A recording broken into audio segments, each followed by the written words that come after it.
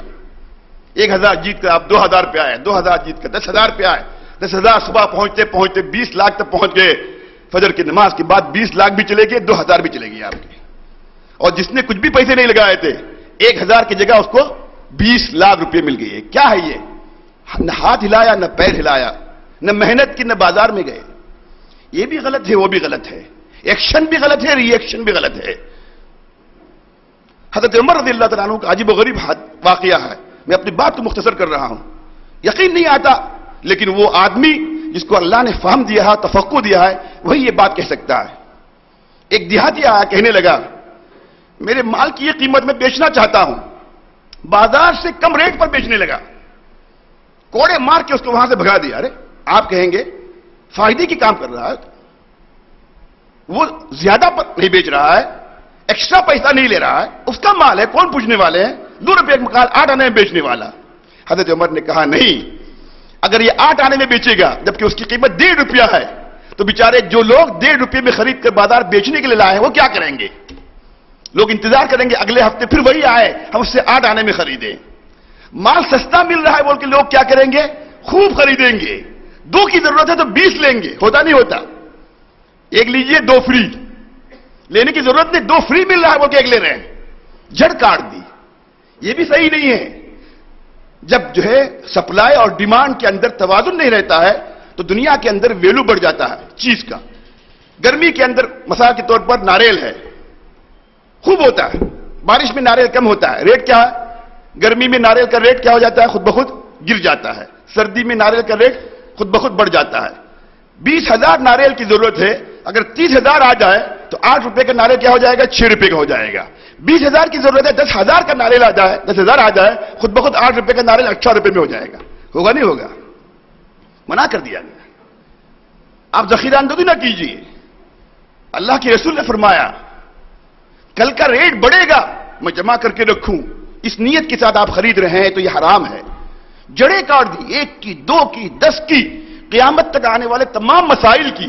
ان سب کا خلاصہ یہ ہے کہ اللہ کے رسول صلی اللہ علیہ وسلم نے اللہ کے احکام کی روشنی میں ایسے اصول بیان کر دیے ہیں. ان اصولوں پر انسان اگر عمل کرے تو واقعی دنیا کا پورا نظام جو ہے کیا ہو سکتا ہے؟ بدل سکتا ہے. اس کی چھوٹی سی میں مثال دیتا ہوں.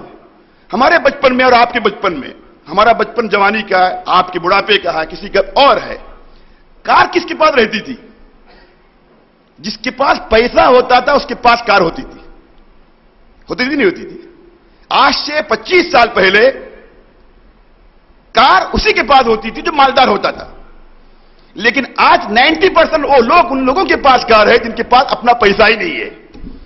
حکومت نے اور دنیا کے نظام نے ایسا ان کو مجبور کر دیا اور ایسا اٹریکٹو نظام بنا دیا، اگر آپ کے پاس پیسہ نہیں ہے تب بھی آپ کار خرید سکتے ہیں. یہ ویسے ہے جیسے ریلائنس نے کیا کر دیا؟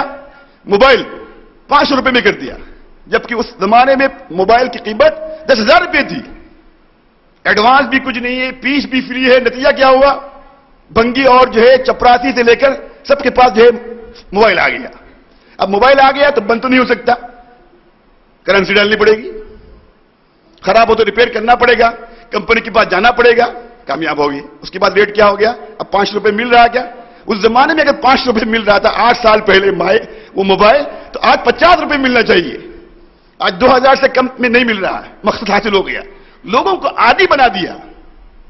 آج دنیا میں ایسی ہو رہا، یہ نظام اگر اسلامی نظام قائم ہو جائے، سچی بات یہ ہے کہ ماشاءاللہ اچھے مقالے پڑھے گئے، اس میں نوجوان اور ہونے چاہیے جو کالجز میں پڑھتے ہیں، وہ اپنے غیر مسلم دوستوں کو بتائیں ایسی ضرورت ہے۔ میں نے بتایا ذبیحہ ایک انسانی ضرورت ہے، آپ یہ بتائیے، آپ اینالائز کر کے دکھائیے۔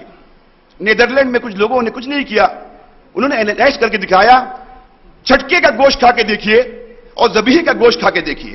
ہم یہ نہیں کہتے اس میں یہ فائدے ہیں، آپ مانتے نہیں ہیں، آپ صرف صحت کا اندازہ اپنی کیجئے 2 مہینے کے بعد ڈاکٹر کے پاس جا کر۔ جس نے جھٹکے کا گوشت کھایا ہے، بیماریوں پر بیماری آ گئی ہے، اور جس نے اسلامک گوشت کھایا ہے، کم از کم اگر نئی بیماری نہیں آئی تو کوئی پرانی بیماری ختم بھی نہیں ہوتی، نئی بیماری بھی نہیں آئی۔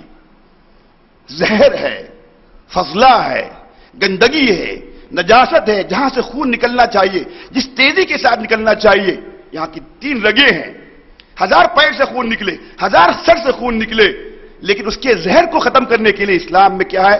ودجین ہے، اور یہ کیا ہے؟ حلقوم ہے۔ جب تک ان 3 نالیوں سے خون تیزی کے ساتھ بہے گا نہیں، آپ کا جو ہے وہ گوشت اس کے اندر سے زہر ختم نہیں ہو سکتا۔ بس میں اپنی بات کو ختم کرتے ہوئے میں یہ بتانا چاہتا ہوں کہ اسلامی مالی نظام بھی وہ ہے انسانی مالی نظام، انسان کی ضرورت ہے، اس اعتبار سے اس کا چرچا کرنے کی ضرورت ہے۔ ہمارا مقصد کیا ہے؟ اسلامی نظام قائم ہو۔ اگر اسلامی نظام قائم ہوتا ہے، اسلام کا نام لیے بغیر، ہمیں اسلام کا نام لیے بغیر اس کا چرچا کرنا چاہیے، پھر انسان خود بخود سمجھے گا نہیں بھائی اسلامی نظام ہے، پھر اسلام سے قریب آئیں گے۔ آپ یقین کیجئے کہ آپ کے قریب ملک ایسٹرن کنٹری کے مہاتیر محمد نے کہا کہ سبسڈی گورنمنٹ کی طرف سے دی جا رہی ہے، اس کی ضرورت ہی نہیں ہے، اس سے زیادہ پیسے لگانے کی ضرورت نہیں ہے، 10 پیسہ دیے بغیر حکومت کو انکم ہو رہی ہے۔ اس نے کہا 1 سال پہلے حاجیوں کا ایڈوانس لے لو اور اس کو کاروبار میں لگاؤ۔ جس نے 70,000 لگائے تھے حج کو جانے کے موقع پر اس کو 1 لاکھ روپے مل گئے، حکومت کے پیسے بھی بچ گئے، غریب سے غریب آدمی 3 سال اور 5 سال پہلے اپنے پیسے جمع کرنے لگا۔ نتیجہ یہ ہے کہ دنیا کا سب سے بڑا حج کا نظام ہے جس میں 100% حکومت کو فائدہ ہے اور پیسہ جمع کرنے والوں کو فائدہ ہے۔